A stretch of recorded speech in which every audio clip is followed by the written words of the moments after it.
ये कहानी शिमला के एक पुराने सुनसान पहाड़ी इलाके के होटल की है।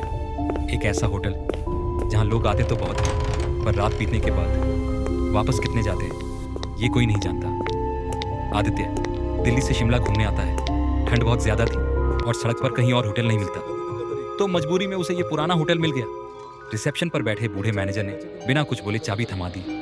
कमरे पर नंबर लिखा था 307। कहते हैं इस कमरे की खिड़की कभी मत खोलना और दर्पण में देर तक मत देखना, वरना कोई और तुम्हें देखने लग जाता है। आदित्य हंस देता है। उसे भूत प्रेत पर यकीन नहीं था। रात के लगभग 1:30 दरवाजे पर धीमी लेकिन साफ खटखट। कौन है?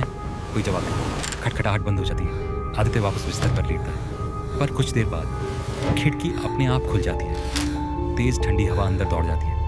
पर्दे फड़फड़ाते और कमरे के आईने में कुछ हल्की सी परछाई नजर आती है। एक लड़की की धुंधली शक्ल, लंबे बाल, सूखी आंखें, जैसे किसी ने उसे बहुत बुरी मौत दी।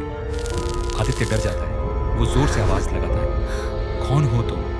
आईने की धुंधली लड़की मुस्कुराती है और गायब हो जाती है। दृश्य काला। सुबह आदित्य रिसेप्शन पर जाकर पूछता है, इस कमरे में पहले क्या हुआ था? बुजुर्ग मैनेजर घूर कर देखता है और कहता है, बेटा उस कमरे में जो भी रह जाता है कभी वैसा वापस नहीं लौटता। कुछ साल पहले एक लड़की उसी कमरे में मारी गई थी। कहते हैं वो किसी से मदद मांगती रही, पर कोई नहीं आया। उसकी आत्मा वहीं अटक गई और अब वो हर उस इंसान से बदला लेती है जो उसके कमरे में सोता है। रात फिर उतरती है। शिमला का घना कोहरा होटल को घेरे हुए है। कमरे की लाइट टिमटिमाने लगती है। खिड़की फिर अपने आप खुल जाती है। इस बार लड़की सीधे कमरे के अंदर खड़ी है। चेहरा आधा सड़ा हुआ, सर, आंखों से खून, लंबे बाल जमीन पर गिरते हुए। मुझे मदद चाहिए थी पर किसी ने नहीं सुना। अब मैं भी किसी को लौटने नहीं देती।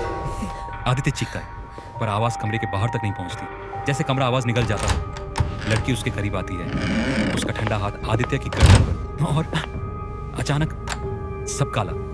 अगली सुबह होटल का स्टाफ कमरे के बाहर खड़ा है। कमरा खुला है, बिस्तर बिखरा है, पर आदित्य गायब। सिर्फ आईने पर खून से लिखा है, अब वो भी मेरे साथ है। 3 दिन बाद आदित्य का फोन उसके घर वालों के पास पहुंचता है। उसके मोबाइल में आखिरी रिकॉर्डिंग पाई जाती है। वो रिकॉर्डिंग पुलिस सुन रही है और धीमे धीमे आवाज साफ होती जाती है।